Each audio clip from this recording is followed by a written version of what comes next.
Hello, I am Dr. Ajay Sharma, Department of Electronics and Communication Engineering, James Engineering Management Technical Campus, Greater Noida.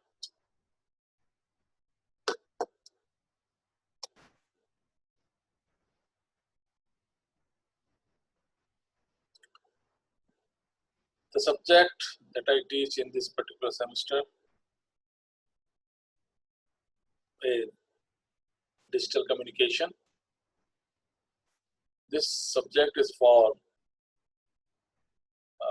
BTech ECE 5th semester students. And the topic that I discussed in this lecture is adaptive delta modulation. So this is the advanced version of delta modulation.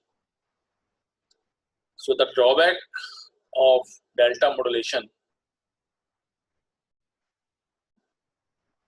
are minimized in adaptive delta modulation.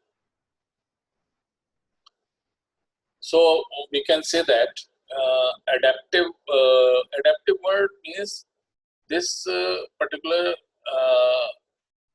modulation adapt the thing according to the conditions, right?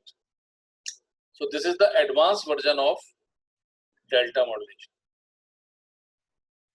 and the problem that we faced in delta modulation is slope overload error and granular noise problem. These two problems are solved in adaptive delta modulation. That's why we can say that adaptive delta modulation is the advanced version of delta modulation, right? So step size is adaptive. Why we call this delta modulation is adaptive delta modulation on the basis of step size.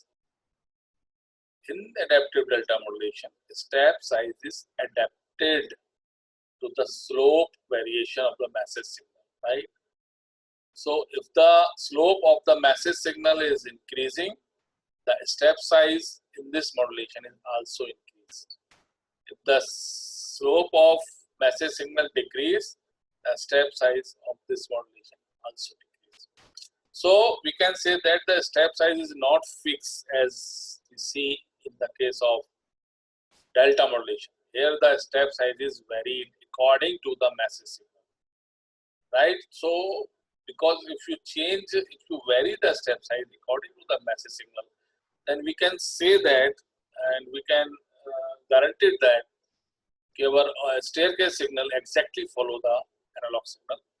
So if this happens, then there is a little bit, a very minimum chances of error that come in the picture. And so now move forward. So how that adaptive delta modulation works actually? If successive errors are of opposite polarity, then the delta modulator is operating in the granular mode. In such a case, it is advantageous to use reduced step size. If the successive errors are of the same polarity, then the delta modulation is operating in its slope overload mode. That in this case, the step size should be increased.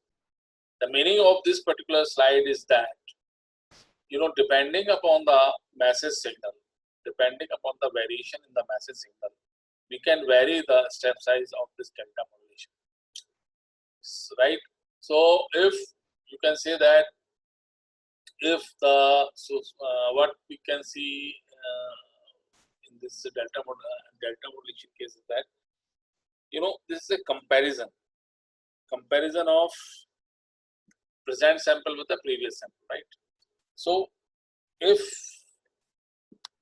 the slope of your message or analog signal is more as compared to your staircase signal, then there is a need to increase the step size. And if you can do that, then you can reduce slope overload error. right? Secondly, if the slope of the analog or massive signal is decreased, or in this case, the sample of the present signal is less as compared to previous one, this is the condition when the slope is decreasing, right? And if the slope of your staircase signal is not decreased in the same manner, then this staircase signal is far away from the analog signal. And in that condition, again there is an error come in the picture, and that error is actually the granular noise error. So the two errors, one is granular noise error and second is slope overload error. These two errors are minimized, or you may say,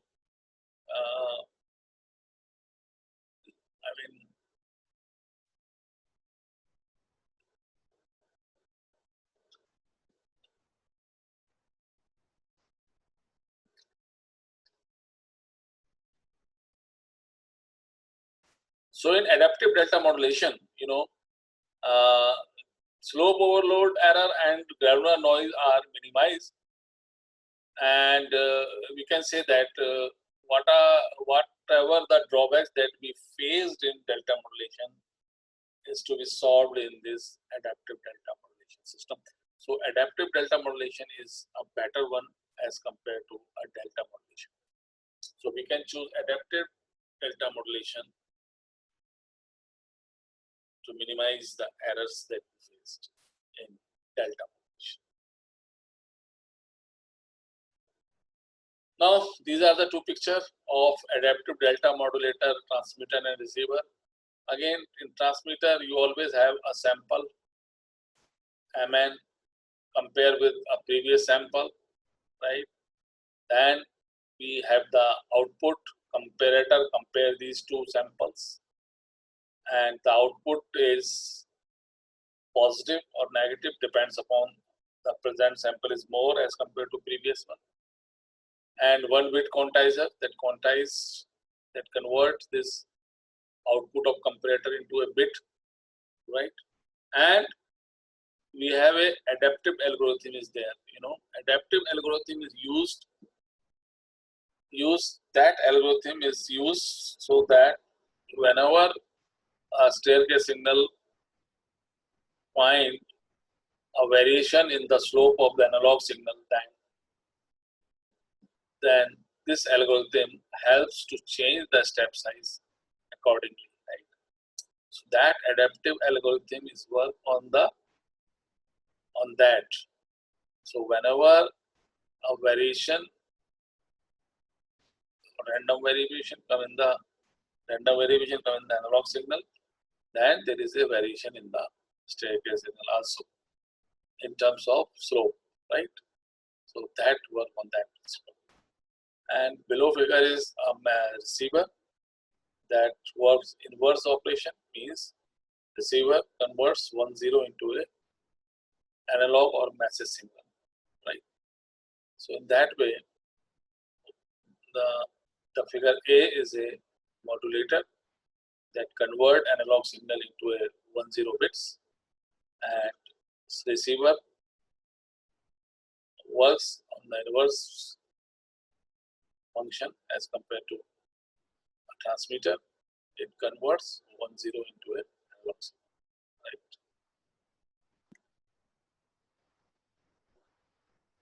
Look at this picture. Look at this picture. Here, the step size is not fixed. Again, we have a look at this. This is XT. This is our analog signal, massive signal, right? And this is X dash T. This is staircase signal, right? Look at the step size. Here 2.5, here 3.5. Look at this. And this is change. Because it's change, right? So after 2.5, you look at the slope of this analog signal. It increased abruptly, and that's why the step size is also increased accordingly. So in that manner, this staircase signal always catch this xt. Why? Because the step size is changed. It increases when the slope is increases. It decreases when the slope of mass is decreases. So in that way, this staircase signal exactly follows your analog signal.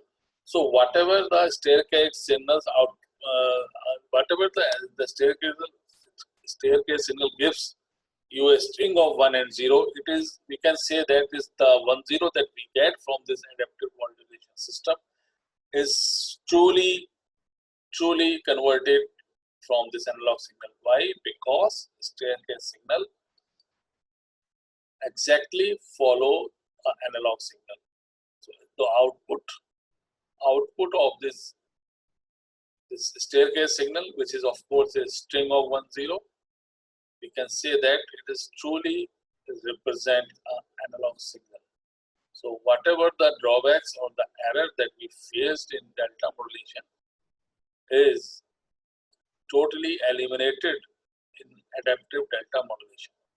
So these two waveforms exactly follow each other, and we can say that the 1 0 string that we get from this operation is without error. Look at the merits and demerits of ADM. Number one is improved SNR. Signal to noise ratio obviously increases because you have to eliminate noise. And when you eliminate noise, you eliminate noise power. When you eliminate noise power, your noise power decreases. So overall signal to noise ratio increases, right? So improved SNR, then low signaling rate. Low signaling rate means less number of bits required to send a message. Wider dynamic range, better bandwidth utilization. Of course, the requirement of bandwidth again is very much less if you compare it with PCM, because here only one sample is converted into 1 bit, but in PCM system 3 bits, one sample consists of 3 bits, and here one sample consists of 1 bit.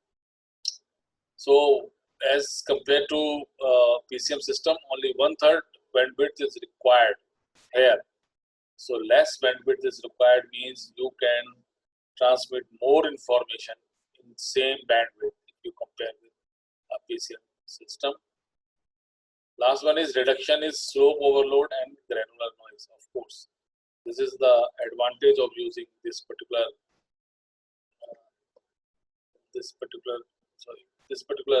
adaptive delta modulation, that we can eliminate slope overload condition and granular noise condition. So this is better if you compare ADM with DM. So you can say that delta modulation is the advanced version of PCM, but ADM is the advanced version of DM, delta modulation. Right? So first we have a pulse code modulation. Whatever the drawbacks of PCM can be eliminated in delta modulation, and whatever the drawbacks in delta modulation is eliminated in adaptive delta modulation. Right?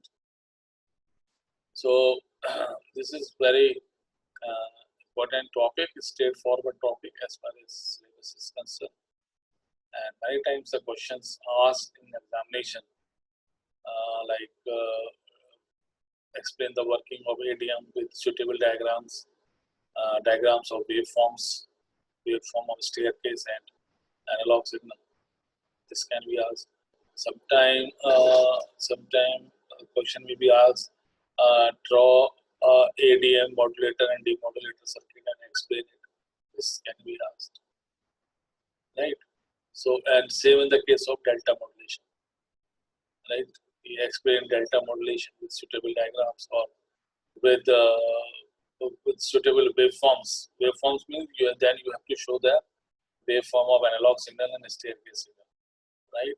And slope overload and granular noise. This question asks, 7 times out of 10. Okay, what are the drawbacks in delta modulation system? Explain it.